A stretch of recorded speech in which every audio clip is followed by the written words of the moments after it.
You're listening to 15 Minutes, where we feature community leaders sharing what the rest of us should know but likely don't. Hi, Chad Franzen here, one of the hosts of Share Your Voice, where we talk with top-notch law firms and lawyers about what it takes to grow a successful law practice. This episode is brought to you by Gladiator Law Marketing, delivering tailor-made services to help you accomplish your objectives and maximize your growth potential. To have a successful marketing campaign and make sure you're getting the best ROI, your firm needs to have a better website and better content. Gladiator Law Marketing uses artificial intelligence, machine learning, and decades of experience to outperform the competition. To learn more, go to gladiatorlawmarketing.com, where you can schedule a free marketing consultation. My guest today is Michael Menninger, owner and attorney at Houck Menninger Law, LLC, with a passion for real estate planning ignited early in his career. Michael has dedicated himself to becoming one of only approximately 155 attorneys in Ohio certified as a specialist in estate planning, trust, and probate law by the Ohio State Bar Association. His approach combines technical expertise with heartfelt counseling, enabling him to navigate complex strategies while forging long-lasting, meaningful relationships with clients. Beyond his professional achievements, Michael cherishes his role as a husband, father, and dedicated sports enthusiast, finding joy in family game nights and supporting FC Cincinnati and the Cincinnati Reds. Hey, Michael, thanks so much for joining me today. How are you? Thanks, Chad. I'm good. How you doing? Good, thanks. Hey, tell me, how and when did you know you wanted to become an attorney? So, my father's an attorney, and he is the finest man I've ever had the opportunity to know. And so, once my dream of being a baseball player, an astronaut, or a baseball playing astronaut kind of faded, it never really occurred to me to ever be anything else, just because he was kind of my role model, and that's where I ended up landing. So, yeah, we do different things now in our respective practices, but it just never really occurred to me to ever do anything else. So what was life like growing up in Harrison, Ohio? Small town that's kind of grown up a little bit, to kind of give you an idea of where I came from. One of my very first jobs was actually picking corn for one of the local farmers. So kind of walking behind the truck and actually picking corn, or working in the shed and bagging up sweet corn. So yeah, it was small, small town, good people. My roots, my parents are still out there, actually.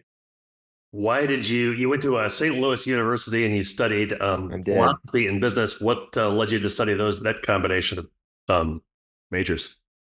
Yeah, so St. Louis University was kind of a natural extension for anybody that might know about towns like Cincinnati. Where did you go to high school is the question, right? I went to St. X, which is Catholic Jesuit, and St. Louis University is also Catholic Jesuit, and got a great education there. I will tell you, I started off in finance, and didn't love it.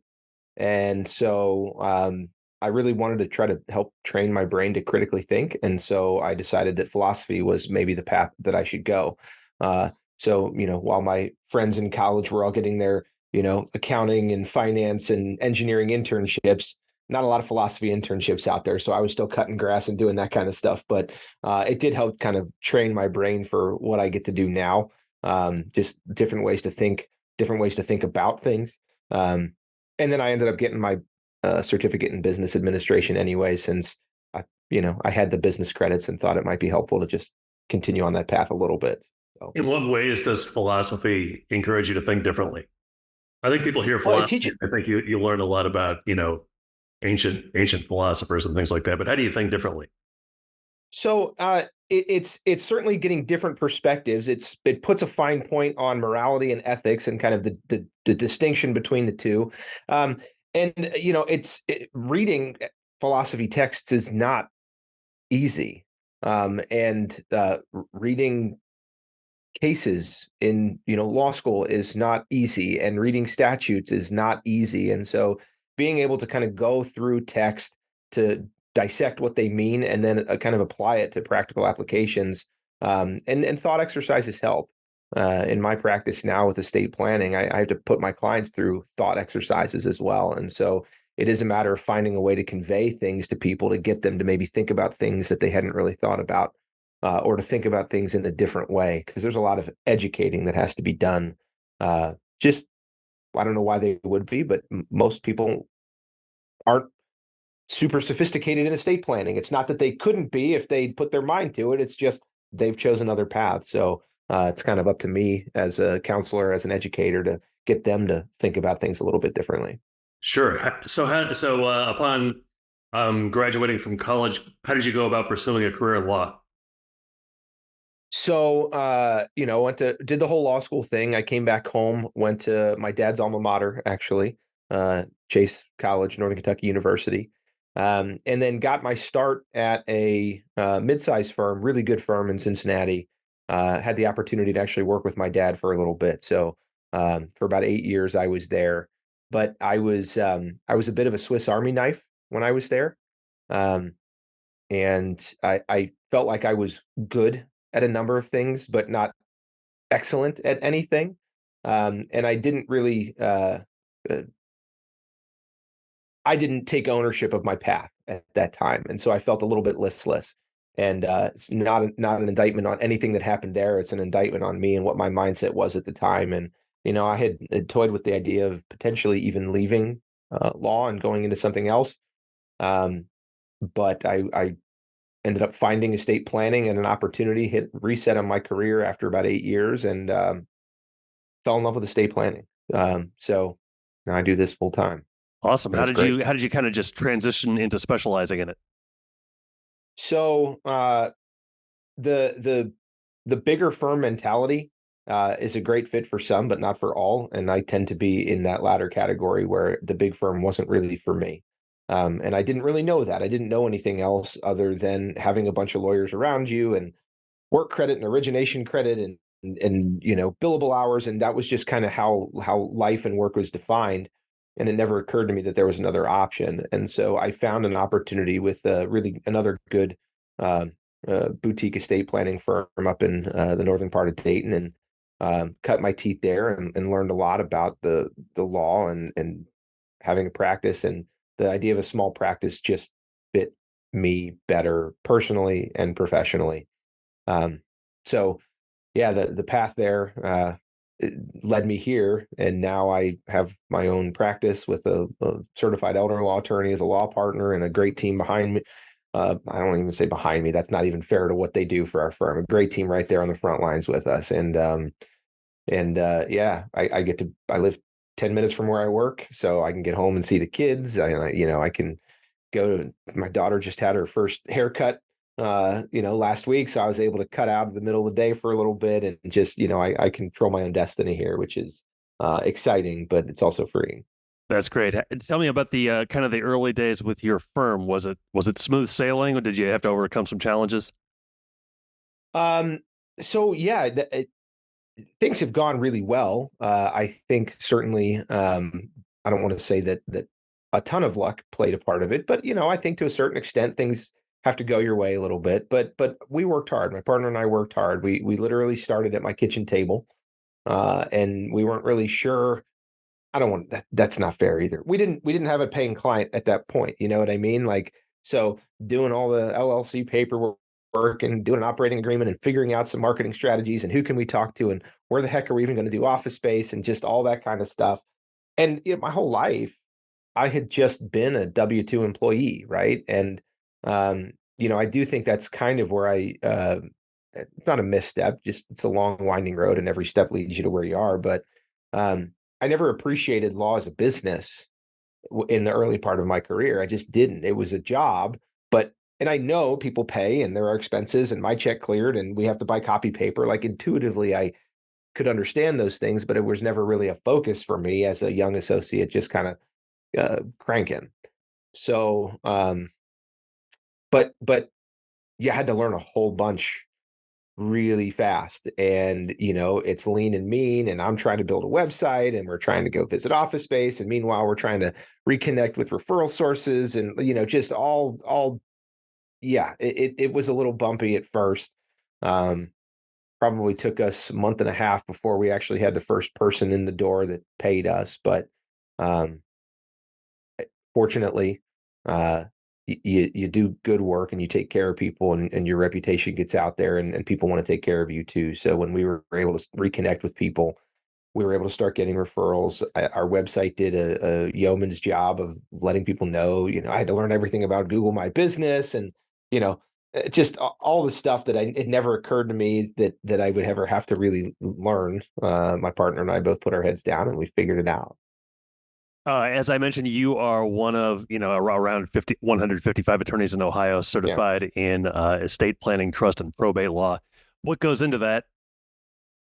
Ooh, so the front end of that is, I mean, there's test taking, of course, but just to even sit for the test, you have to demonstrate to the Bar Association that you have taken a considerable amount of what they call advanced continuing legal education, right? So the 12 hours is the normal CLE amount in Ohio for an attorney per year. But you have to demonstrate to even sit for the test that you had 45 hours of advanced continuing education. I think it's 45 hours. You had to have 7 independent people advocate for you. So you had to basically get references from 7 independent people, nobody that was in your firm or anything else like that. You have to basically sign an affidavit that a certain percentage of your work is dedicated just to this area of the law, right? So they don't want you can't be board certified and only do 100 hours. You have to have a minimum threshold of hours. And that's just to sit for the test. And that was unlike any test I've ever taken. And I've taken a lot. I took the bar exams in Ohio, Kentucky, Indiana. I've taken, multiple federal bar exams in the early part of my career.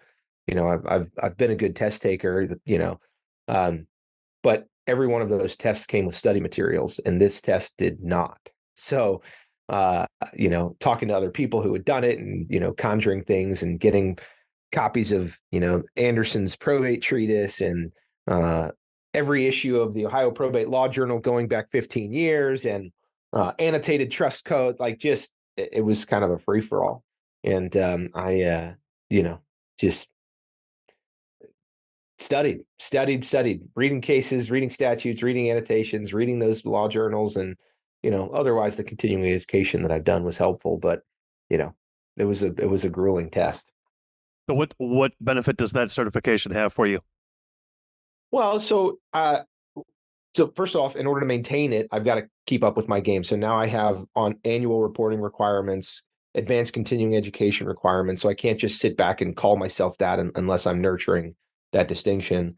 And look, I don't like to position it as a way to brag, but my partner's a certified elder law attorney and I'm a board certified estate planner. We work hard for those things, right? And there aren't a ton of firms around here that have both of those distinctions in the state, really. And it's a way for us to demonstrate to our clients and prospective clients that this is what we do, and we're good at it.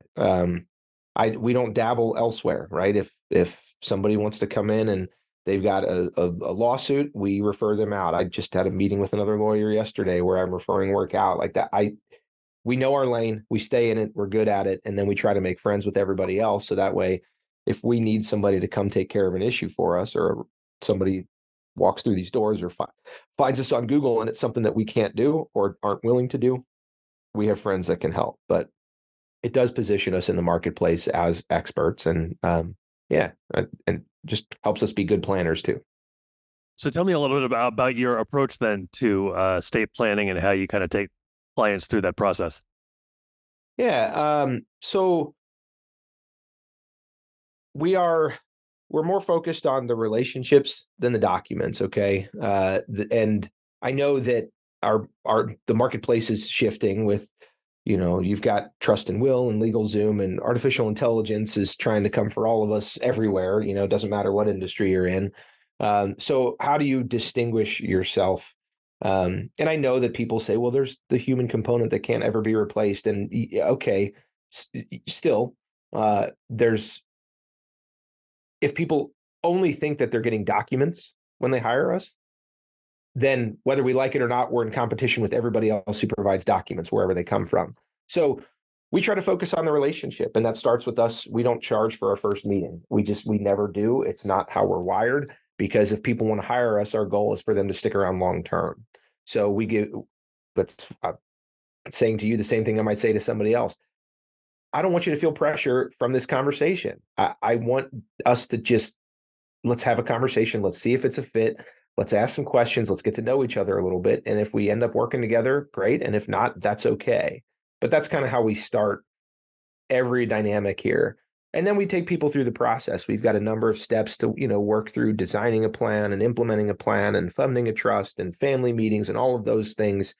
But then at the end of all of that, we even have a maintenance program in our office where we give clients the opportunity to stay engaged through the years. We even have a level of our maintenance program that doesn't cost anything. We just, now, limited engagement at that point, but even then, we still want clients to stay connected, because if they stay connected, the odds of their plan being successful when it's needed go up incalculably. These people tend to do these things and let them sit. Not here, not in our office. If you're going to engage us, you're going to be in this for the long haul. That's our approach from jump. Has that approach evolved over the years through working with clients? Yeah, it has. You try to. The global philosophy has not, but I think maybe the tactics have. It's always been our intent to have a little bit of a different touch, to not just be in the document sales business. That's part of the reason why Rachel and I are in business together, because philosophically we share that. We want more out of this than just an exchange of money for documents. I find satisfaction in the relationships from the clients. Maybe that's selfish. I don't really know. Going back to the philosophy and the Kantian approach to this, and do you do things because it's the right thing to do or because you get some benefit from it? I get some benefit from the relationships. I like it. Does that mean I sometimes leave money on the table? Yes, it does. But it's made up for when I have a client that comes into the office yesterday and we're talking about the new RV they bought. Like, that's the stuff that moves me in this practice. So, but we've gotten better at systems and process. We've gotten better at deliverables, and that's a never-ending journey, right? We're always looking for ways to improve our ability to connect with our clients, to provide value to our clients, and to find ways to do it that keep us moving forward too, right? We can't. We got employees whose checks got to clear, and I got a mortgage at home that I got to pay, and I got kids I'm saving for college for, so I can't work for free. So we can find ways here to be efficient, to provide real value, and to maintain those connections. And it all sounds pie in the sky, but that's what we're striving to. And client education is a big part of it? It's a huge part of it. Most people don't know how to buy what it is that we sell. There's a lot of bad information. There's a lot of partial information. There's a lot of perception that this is, one, a document, or two, it's just simple. And maybe for some people it is, but a good plan goes layers deep. And so, 999 people out of 1,000 that come see me, they say, "Oh, my stuff is simple." Well, you start asking questions and you start peeling the onion. Everybody's got unique circumstances. Everybody's got unique considerations. And so part of my job is to help break that down and get below the surface level stuff. Because yeah, if everything is hunky dory and everything goes exactly the way that it's supposed to go according to plan, and yeah, estate planning can be very easy, but a good estate plan contemplates all the things that go sideways. So I think I lost track of where I was going with all of that, but that's okay. That's okay. So well, you've been go ahead. They don't.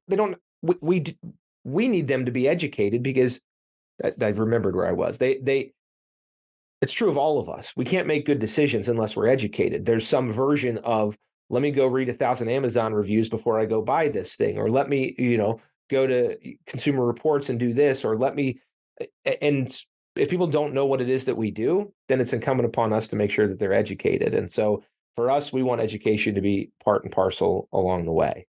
That's why we, do community workshops. That's why we have a lot of education materials for our clients through the process. We're working on online courses right now that we're going to put out there for free for people, just to get some information, because we say an HM Law client is an educated client. That there's no exceptions. Very nice. So you not only do client education, obviously, but you've also been a faculty member and an instructor working with attorneys and CPAs. Tell me a little bit about that experience.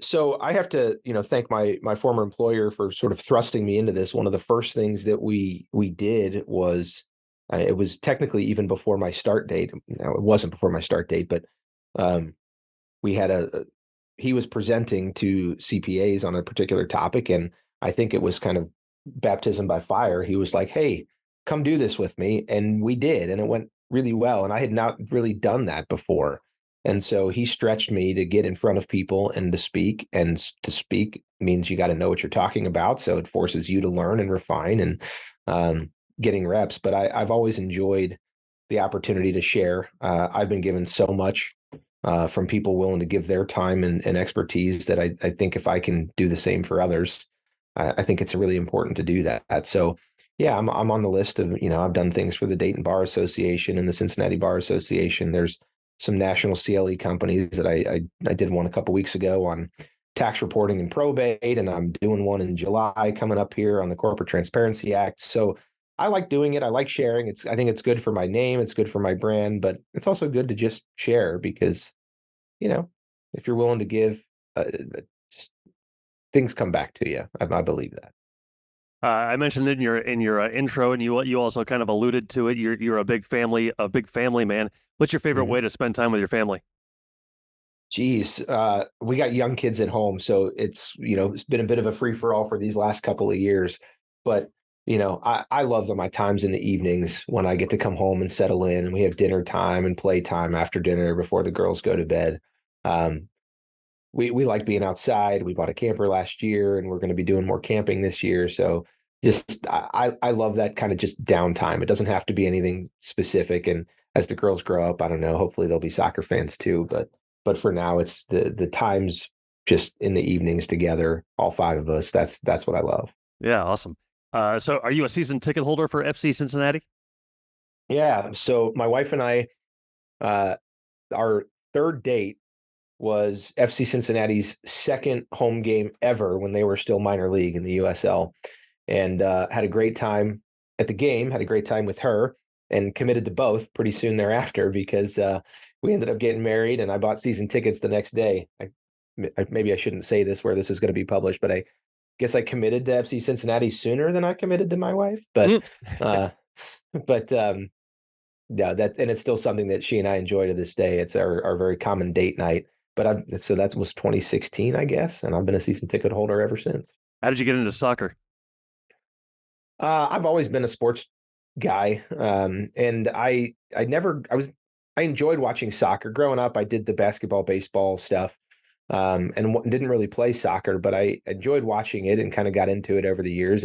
But I'm also the guy that when Cincinnati had an Arena Football League team, I bought tickets to the Arena Football League, and um, but as I've grown up and older, I've started watching soccer more, and team came in, so I figured I didn't plan on getting season tickets when I went after that first game, but you know, you go to Nippert Stadium, which is a great environment, and 16,000 people there screaming, and soccer's a great sport to watch. So just kind of fell in love with it there, and here I am. Very cool. Hey, I have one more question for you, but first, tell me how Yeah. people can find more about Houck Menninger Law.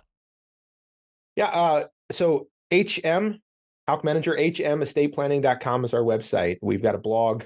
People can find us on LinkedIn and Facebook as well. We try to push content and helpful stuff out there where we can. There's a way to connect with us through a website. You just got to send us a message and we can schedule what we call our Let's Talk meeting. We call it that because let's talk. That's it. That's all it's about. But yeah, hmestateplanning.com is the best place to go. Okay. Hey, if somebody came to you and said that they just graduated law school or they're working their way through law school and they're interested in doing estate planning, what advice would you tell them that maybe they wouldn't learn just through formal education? I think understanding the business aspect of it, making sure that if there are, internships or associate positions or law clerk positions or anything else, don't hesitate to ask the people that you're working with and for to get a peek under the hood. Because again, I spent the first 8 years of my career doing good legal work and not having any understanding or knowledge or appreciation of the business of law.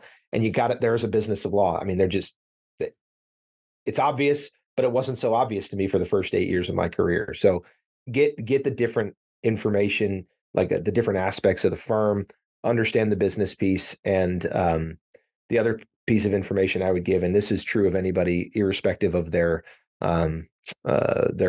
path in law. Be friends with as many people as you can.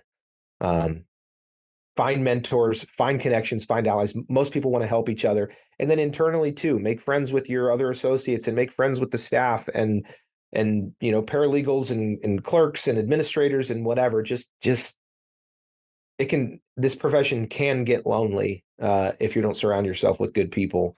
And don't let that happen. Surround yourself with good people, make friends, and look out for other people too. Make yourself available. Okay, good stuff. Hey, Michael, it's been great to talk to you. Thanks so much for your time and your Thanks, Chad. perspective and all of your insights. Really appreciate it. Yeah, same. I appreciate it. So long, everybody. Thanks for listening to 15 Minutes. Be sure to subscribe, and we'll see you next time.